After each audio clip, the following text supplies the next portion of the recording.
All right, the next stage is called intensive agriculture.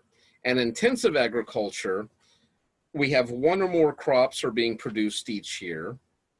So you might start with one type of crop in the spring, and then you have another crop in the fall. Or you might even live in a region where you can grow winter crops if it's temperate enough climate. We have animal powered plows, irrigation of fields, and fertilizer. And so now it's not just hand tools, but you're actually really getting in and turning up the soil, and you're using beast of burden, even tools like plows to do this.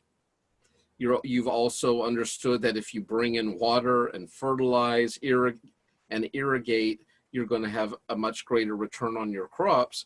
And in those cases, you can use the same land year after year after year after year, as long as you're putting fertilizers and nutrients back into the soil.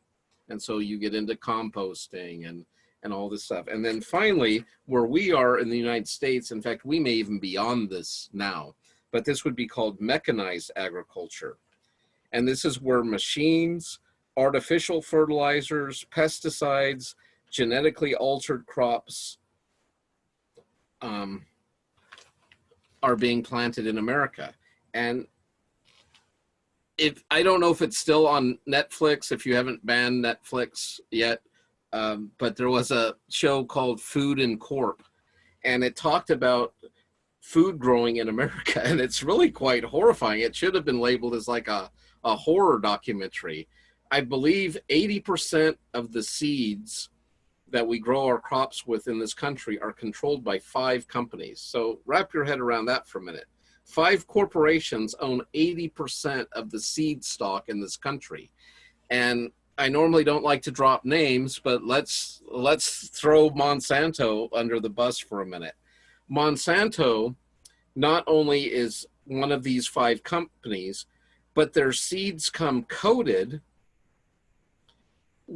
I'm not sure if it's a pesticide or herbicide to kill weeds or insects, but in order to get the seeds to generate, you have to use Monsanto's fertilizer or pesticide sprays, which actually activates the seed to grow.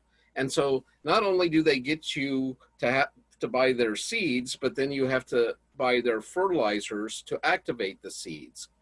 And when those plants grow, at the genetic level, there are markers showing that this is a product of Monsanto, that they have genetically engineered this corn, these soybeans. Those are the 2 biggies, the 2 big GMOs in the country, but there's most of our mass-produced produce has been genetically modified to some degree. And say you have a field next door to a Monsanto field.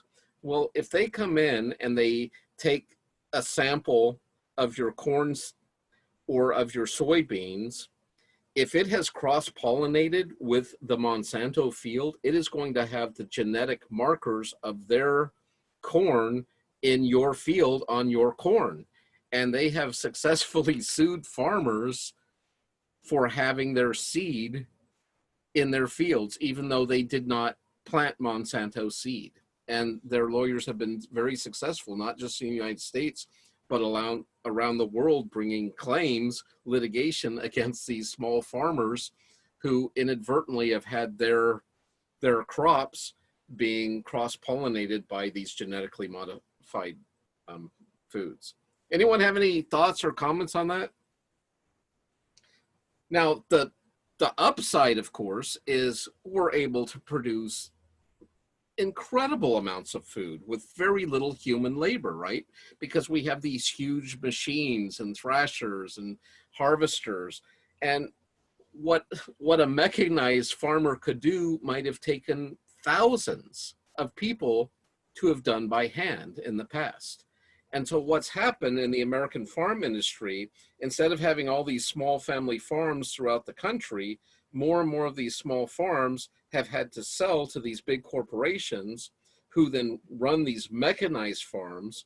And these small family farmers who maybe have done this generationally, either have to work for the big companies or they need to find some other way to make a living, because there's no way a small person can compete with these corporate farming interests. I think The that's benefit is tons of food.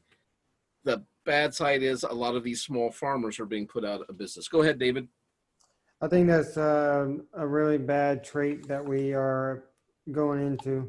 I remember hearing about the Monsanto company and how they basically are destroying lives. And along with the Monsanto, so I used to live in Alabama, and there's a lake that I used to live by, and for the longest time, I was always told that you can't eat the fish out of that lake because it's poisonous. Well, it has like a lot of so like the Monsanto's company actually illegally like dumped a lot of poisonous materials into the lake, and you can't eat the fish anymore.